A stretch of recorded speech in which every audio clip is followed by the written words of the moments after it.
Why did I take my mic with me? Don't I need it on my other computer from broadcasting from that one, which was downstairs? So I have actually traded from in the shower one time ever, I think. Add that to the list of. I got a lot of really strange places and cool places that I think I've traded from over the years at this point. But yeah, I'm pretty sure. I don't remember what was going on, but I needed to take a shower and had the laptop right there next to the shower and was placing a couple of trades. Not sure if I need to let compliance know about that updated trading location, the shower. All right, let's jump in. I am an associate member of T3 Trading Group, which is an SEC registered broker-dealer and member of FINRA SIPC. All of my trades are placed through T3 Trading Group. You should carefully consider whether trading is suitable for you in light of your own financial condition. Position disclosure is the same as yesterday, except I got out of Tesla. I got out of my Tesla short. I'm slightly grumpy about it. Cool, let's hop in. We'll circle back to your question in a bit there, Dave. Cool, so how did we close after this heavy sell-off here in the last 30 minutes or so? We finished down a whopping 0.1%. The Qs are down 0.2%, and the IWM is flat. Did we pop after hours? Yeah, we popped a little bit after hours. So all these numbers are a little bit worse than that. Just the IWM is what I still have up here. Looks like we're up 30 cents from the close. So a down day today on Wall Street. So we had this gap up across the board, and the IWM was actually gapping up the most, and I think the Qs were gapping up the least. SPYs did that thing that they've been doing a lot of, which is just very boring, relatively sideways price action, of course, until the last 30 minutes, while the IWM and Qs are whipping back and forth a little bit with dispersion and rotation and relative strength and relative weakness.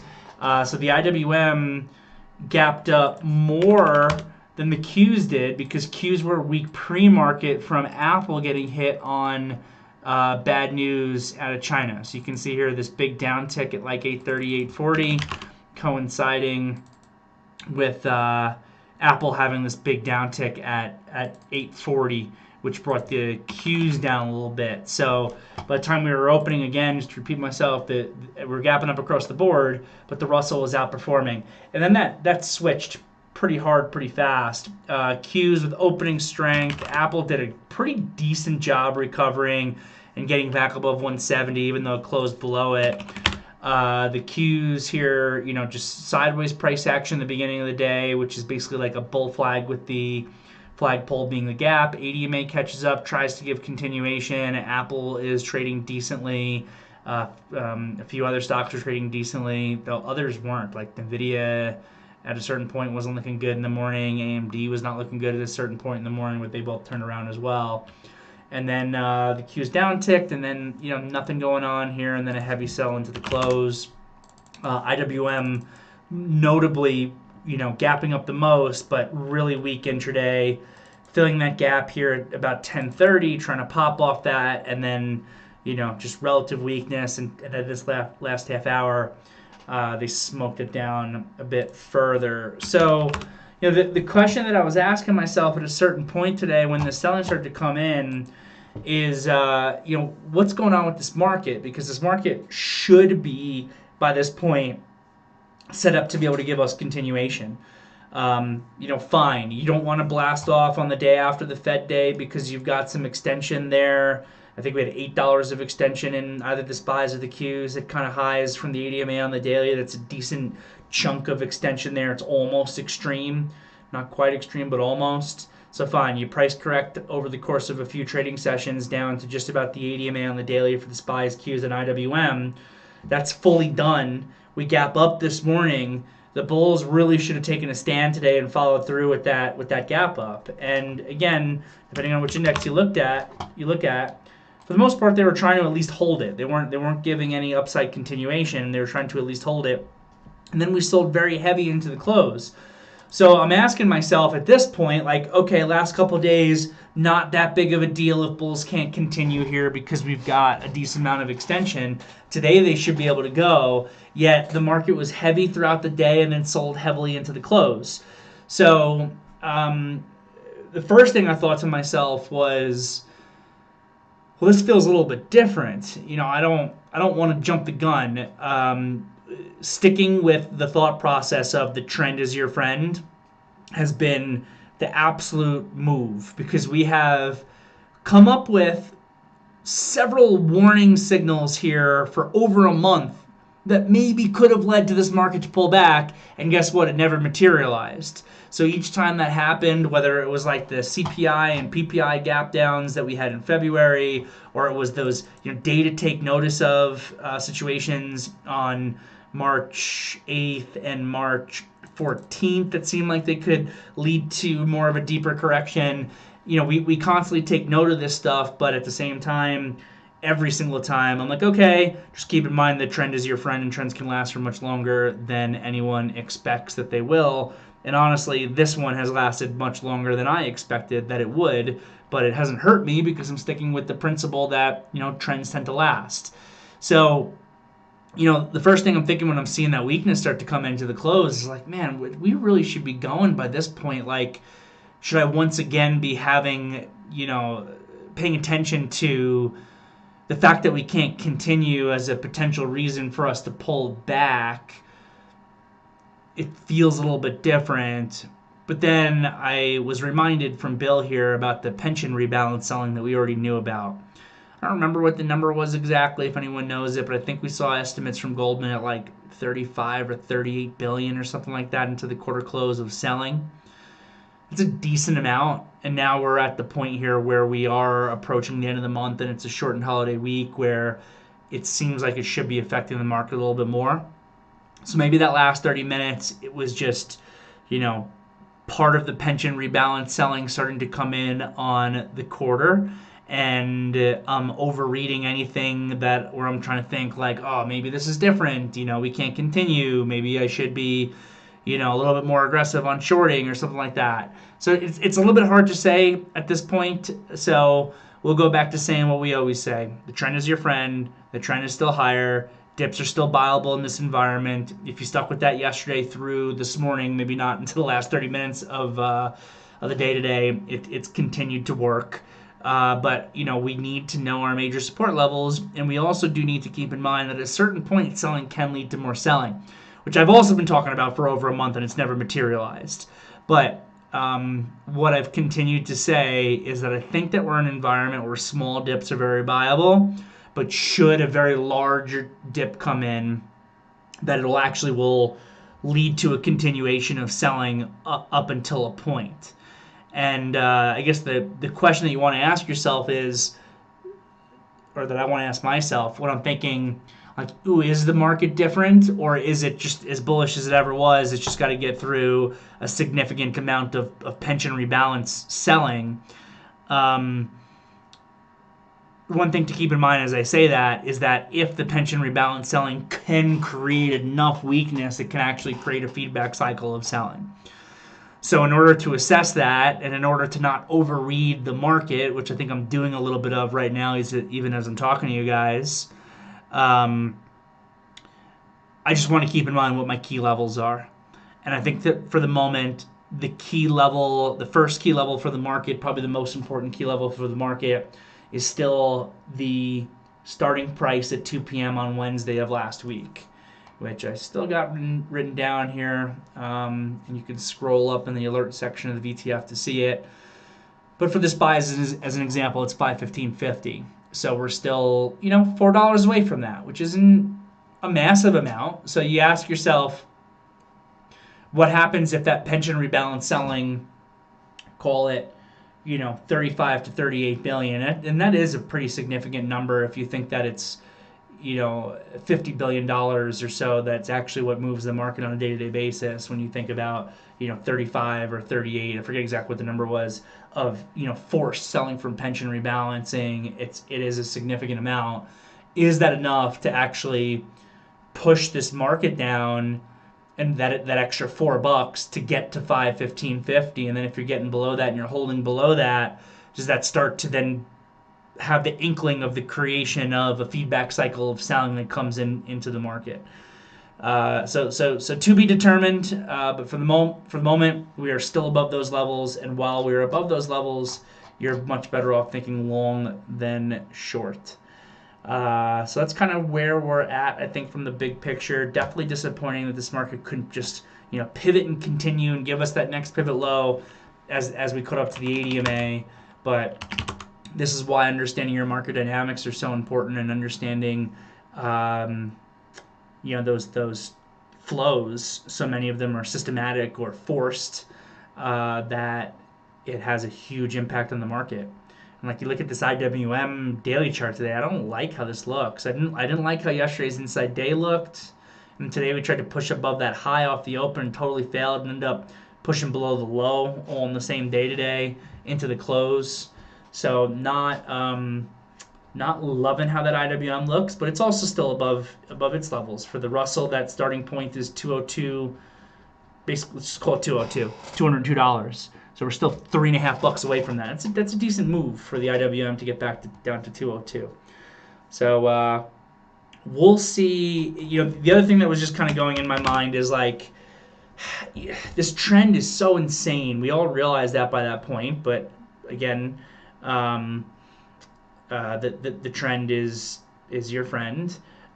I don't think that this rate of acceleration of this trend can continue for significantly longer. But what does that turn into when it doesn't? Does the market just find more of an equilibrium and go sideways in a range, or do we actually get like a sell-off? And I definitely don't know the answer to that. I would not be surprised at all to see if this market, which almost feels like it's been doing it, you can especially see it in the Qs. It almost seems like it's already been doing it for maybe a little bit over a month. And again, you can see that in the Qs here, where we've mainly gone sideways within a range, that we tried to push past beyond that with the Fed last week, that Wednesday into Thursday move, and it's still hanging out in the upper portion of that overall range. So that also would not be something that totally surprises me, is just to see if this market kind of ranges out from here. But yeah, I don't really have too much to talk about. My frustration of the day is getting stopped out of Tesla, and then the market rolling down and Tesla being weak. I almost got stopped out at the high. I was $1 off the high. I'm glad it poked through that other dollar. It just makes me feel a little bit better, because initially I was the high tick here. I got stopped out at 183.32. I got totally screwed on that news. My game plan was to really be out by like 178. But I have rules in place which have primarily saved me over time, and I'm a big stickler on following my rules, that say that I don't get out of swing positions if they gap past my stop loss in that first 15 minutes. I want to see a pivot high come in. I want to see equilibrium catch up. So I got these pivots that kind of came in here. Equilibrium totally caught up. This pivot that came in here. Equilibrium then caught up here. So I raised my stop to basically this high, and I got pushed out with a few pennies of slippage to basically be this top tick.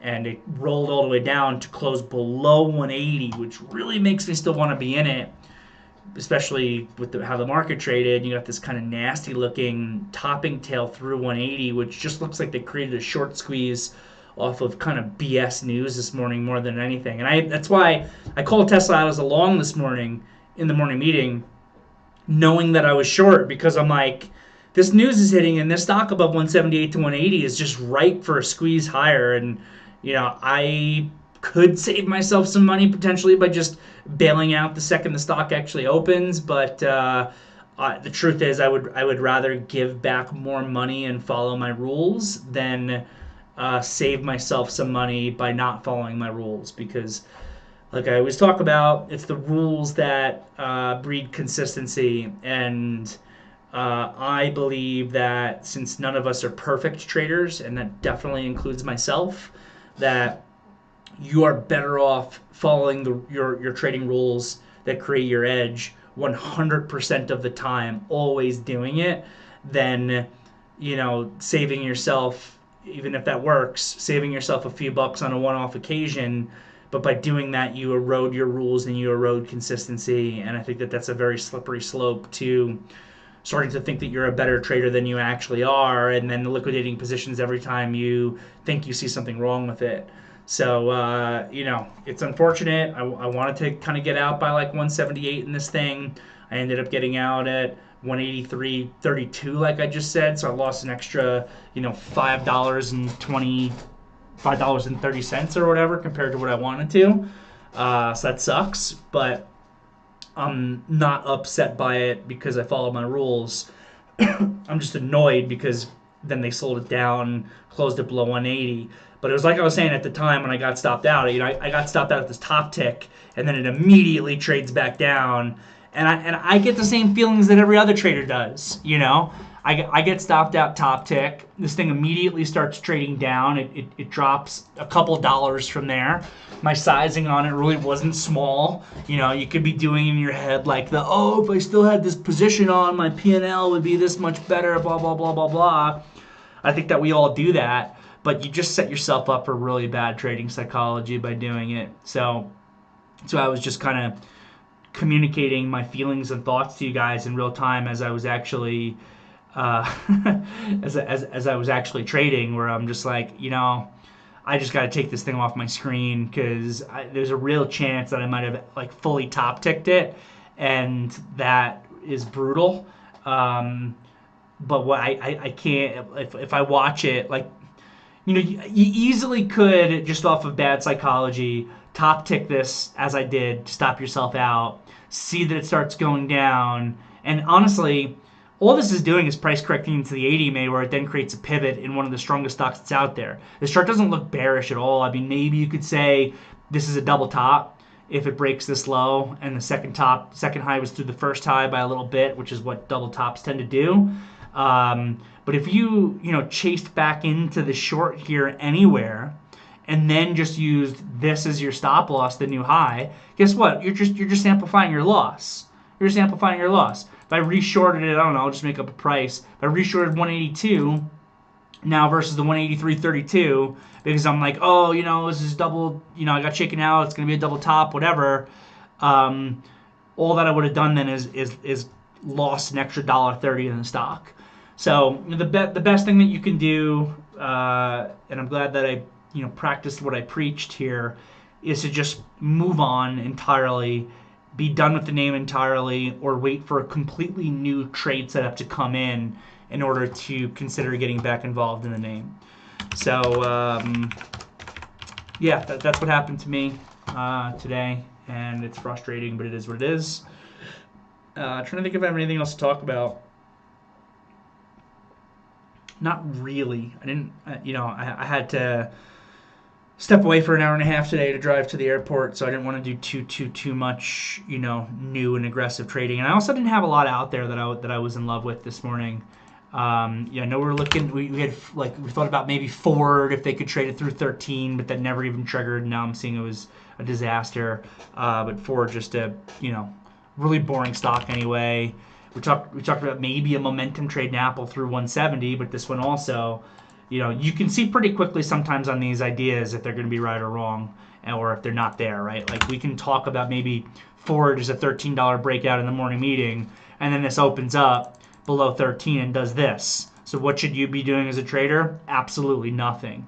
Absolutely nothing. So you can put a new alert out back up at 12.95 in case it gets back up to 13 to watch at that level. But then I know for myself, I typed up Ford like 7 minutes into the trading session just to see what it was doing because we were looking at it pre-market, and I was like, nope, nothing to do here, off my list. Apple, maybe we talked about you could try a short versus this first little tail high. And then once that failed and it was back above 170, it's like, okay, well, that idea is off the table now as well. Maybe I can put an alert back out at 170, but that idea is off the table as well. Amazon 180. This is not all these are kind of the same thing, right? Like The potential trade setup is there pre-market, and then you're watching how this thing actually trades when it opens, and you're like, yeah, there's nothing for me to do there. Google was actually the best one. We talked about maybe Google long versus 150 if the market's strong. This thing was strong early. It worked early. This was a good little pivot point into the equilibrium area that then bounced a bit further off of it. But yeah, there just wasn't a whole ton out there. I know Okta got a mention. Ooh, this ended up failing, huh? Yeah, Okta got a mention from someone in the morning meeting, and it gave this great opening move. That's an interesting failure on this Okta. This thing looks not good now after this breakout failure. And then there was another one I think that got mentioned also. That also looked like a decent chart. It was running off the open. I don't remember what it was. I think Josh might have called out a coin short early today. That worked okay. Docu. What did that Docu end up doing? Oof, same thing. Wow, interesting that both these gave great opening momentum moves just to totally fail. This is why game planning and execution are so important in this business. Game planning properly and executing well is the difference between, depending on how greedy you are, not losing money / making money on DocuSign and what's the other one I was just talking about? Okta, DocuSign and Okta, versus if you have bad execution and bad game planning. When trades work a bit like that and then fail, you're just taking a straight loss. So you need to make sure that if you're looking at that DocuSign break higher, I think we were talking about 59 this morning, you need to make sure that you got that 59 execution basically off the open kind of versus low, and that you didn't chase it $1 late, not get your risk covered, and then lose money in the thing. Or I don't remember exactly what we talked about with Okta execution. I think we said we could be long versus the inside day high, which is 106. What did this thing do in the beginning of the day? Yeah, so if you got this early in the day, a price of no worse than 106.60, you're taking on 60 cents worth of risk. That's good execution off that trade idea. You get the risk covered. If you're buying it on the way down, or you're super late on the entry price, then all of a sudden you can turn something that gave an okay move, though it's a failed trade, but it gave an okay initial move. You're turning a trade that should be a winner for you, or at least a donut for you, where you didn't make anything or lose anything, into a loser. So yeah, execution and game planning, knowing that you should be booking some profit on the way up, knowing that you're getting your risk covered, because trades fail all the time. I just love putting myself in the position where a trade fails and I don't lose anything on it. And then you can be super greedy beyond that. So yeah, pretty much all I got. Happy to take a look at what you guys have, starting with Dave's question. Any advice for trying to trade YM instead of ES or NQ? I've been hearing from other trading circles that setups in there are very consistent, whereas the NASDAQ and ES, there's a lot more noise and candles that form a wick that gives very little to no follow through at these levels.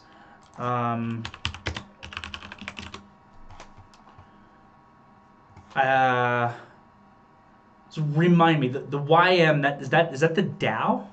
Is that the Dow future? Because I actually I'm not sure. Cool. It gives little to no follow through at levels of interest. These types of false moves have been causing me to take a larger than normal amount of small losses when trying trades, and I'm looking for solutions to that, as well as other possible trading vehicles that might be more consistent, like the Dow, like the YM. So I genuinely don't know. I have very little experience trading the Dow ETFs directly. I have zero experience trading any futures products. So that'd be the first thing that I would say to you. I don't see why it would necessarily be better. One of the things that we talk about with stocks is understanding the personality of the stock that you're trading, because I've always found that certain stocks trade cleaner than others. Like Apple, I find has always been like a very clean stock, whereas Alibaba loves to push through every level. But when it comes to the SPYs and the Qs, I've always found actually that they love to shake out levels and give false little moves. To the point where I used to have a trade for that, and I know people who trade that, who would basically trade the false breaks. especially like rounded numbers in the SPY. I feel like was always a thing. Or if you were looking at, I don't know, 152 or sorry 522, that it would trade. It would go to it would never hold at 521.90. It's going to go to 522.06 and then come back down and fail. So I actually like, and I know traders who even make a living off of looking for false breaks basically at the index level and then coming in on the other side. So I don't know if that helps you a lot, Dave, because maybe it's something to think about a little bit when you're just putting on your trading execution. Is maybe it's a little bit more patience, it's a little more confirmation, or it's sometimes coming the other way on the false moves. But I have no feedback for you on whether the YM would trade cleaner than the ES or the Qs. I would assume that it wouldn't, but I have no first-hand experience. Scrolling through here, Bill giving us, I think, the update on the rebalance number. You're just saying 35 billion is the rebalance number that you remember also, but you can't find it. With the short week, they're doing what is normally done in 5 days in 4. Buybacks on blackout, smart money probably sitting on the sides waiting for supply to work its way through the system, and lots of people on spring break or waiting to hit the road for a long holiday. It's not like it's the end of the world selling, it's systematic. Might be able to find something pushed to an odd place, but that's about it that I see. I couldn't have said it better myself, so thanks, Bill. I know we got this PCE on Friday, which will almost definitely be market moving. Tell you, my plan is to be skiing Snow Basin when the number hits and not even checking my phone on what that number is until Sunday night. I don't care. Market's closed. I can't do anything about it anyway. I'm not going to stress about it. From David L. Amazon has definitely been frustrating. I kept to my rules and I didn't overtrade or force it after stop outs. Feel like trading well in terms of discipline, but frustrating at the gym right now, blowing off that frustration for a frustrated tomorrow. Sure, yeah, so I get it. I get it. You need to know when to step away from a stock because it's being sloppy. So Amazon was sloppy. We're looking at that 180 level, but like I said with Apple and some of these other names, Ford as an example, sometimes you can pretty quickly tell that it's not trading right and move on with your life. Sometimes you might have to take small loss in it. Like I did call out that quick Apple short versus first tail, mentioning that would just be a pure momentum trade that failed. And once that failed, I think at that point you knew that the name was kind of done for a while, or needed to reset up, or see what it looks like if it retests 170 when it's no longer extended. So yeah, knowing when to move on, knowing when to not put the risk on. It's a huge part of the battle.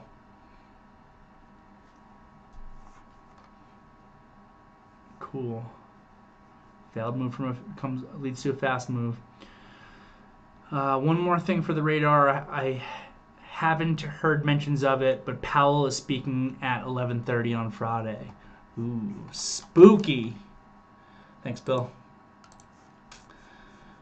Cool. Looks like I got through everything in the VTF for the moment, so let me pop over to YouTube and see if we got anything new in there. We do. Gabriel saying $33 billion pension rebalance. Does pension rebalance only mean a couple days of selling? So this is an interesting question that I don't fully know the answer to.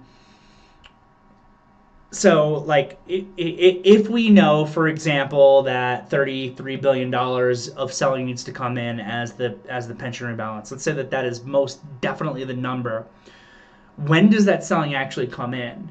Is it all in the last 5 minutes of the last trading day of the quarter, or are they able to spread it out? Well, they can't spread it out too much because that will impact the market, impact, I think, what needs to be bought or sold, and inherently change the number itself. So at a certain point, there's something that has to be done, kind of down to the wire. Just from anecdotal experience and evidence, I feel like when we see these numbers, that we start seeing selling coming in like a few days ahead of time. Not like a full week plus, but it would make plenty of sense to me that if today is Tuesday on a shortened week, so they've just got Tuesday, Wednesday, and Thursday now to basically begin to sell off $33 billion, that we're, seeing more of that occurring starting today. Maybe it's even weighed on the market a little bit, yesterday or Friday. But I would assume that the closer you get to Friday, or the last day of the month, last day of the quarter, the more it affects things, the more they actually have to do. So that is kind of a guess. I don't actually know. We need someone who, is a execution trader or manager for pension funds to come on board and actually tell us. From Apex Joy, is there a news event that triggered the late day selling? What's your view on the energy sector XLE? Yeah, so we spent a good bit of time talking about that already. I'm sure you all had it already written in the question, though. So yeah, it seems like it was more just selling into the close, not a news event, probably pension selling, and then MOC related. XLE was weaker today, finally. But I'm still fairly bulled up on energy. I still like it. What I keep calling for, what I keep saying almost every morning meeting is I really like energy, but we need a setup to come in because XLE hasn't touched the 80 MA on the daily chart since March 11th.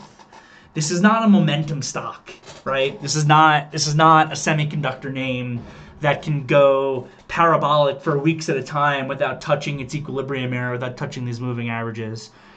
I'd be curious to know, though I'm definitely not going back and trying to figure it out, when the last time it was that XLE gave such a big move that 1, 2, 3, 4, 5, 6, 7, 8, 9, 10, that you went 11 trading sessions without a touch of the 80 MA on the daily. I bet that's a pretty rare occurrence. So this is a big move for how energy trades. I still like it big picture, but I really think that this thing needs to reset up for new longs. So if you're already in positions, which I am, I've got Chevron specifically, then follow your game plan. Recognize that there probably needs to be some degree of price and time correction here, where you have to give back maybe some open P&L, and that's okay. So let's just see what this thing looks like when it resets up. But I big picture, I still really like it. Appreciate the question. From Rome Lee. I was hoping you could maybe talk a little bit about volume and how you interpret things. Looking at the Q's 5-minute chart, the rollover at 10:25 a.m. had less volume than the subsequent red candle at 10:30.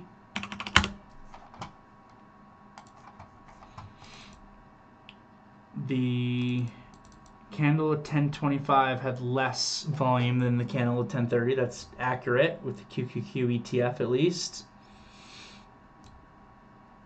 Is that signifying, despite the selling pressure, it's being met with roughly equal buying pressure and you should anticipate a bounce?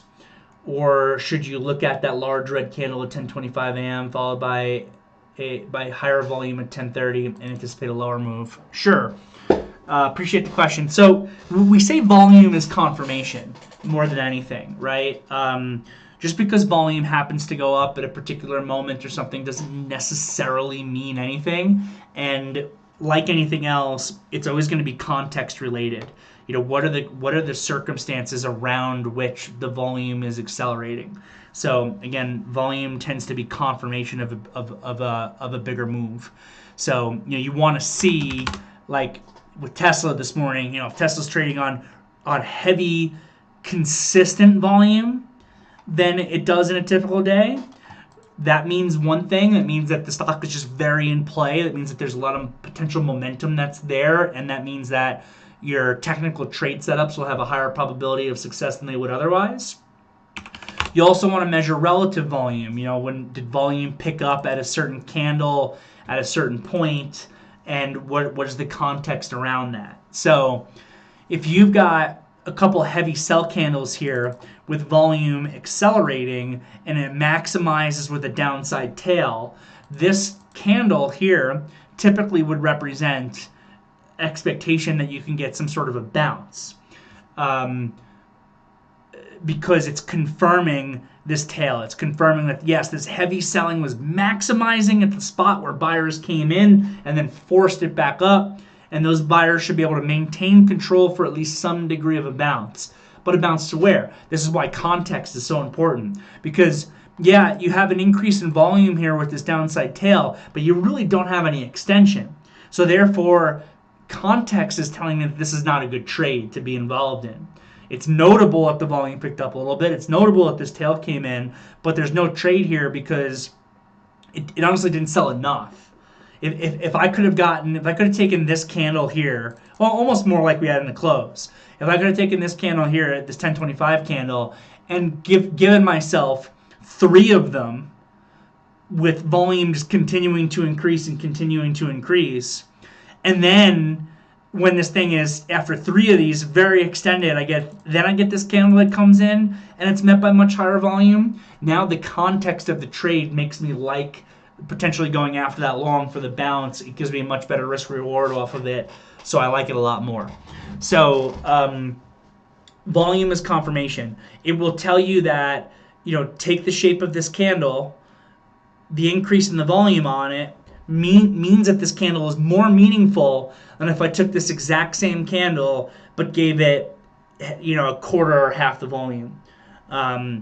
It's confirming the bounce potential.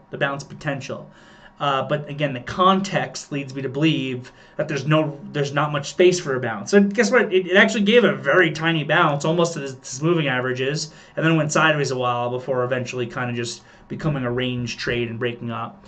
Another thing about volume, I was actually talking to a trader on the team today briefly on the phone, and we just kind of got into chatting about some stuff, is that volume makes for lower probability of shakeouts in trades because it becomes more difficult for lack of a better term, I don't have a better term, like stock manipulators to come in and move the stock, right? So for example, let's say that a stock is making a bull flag.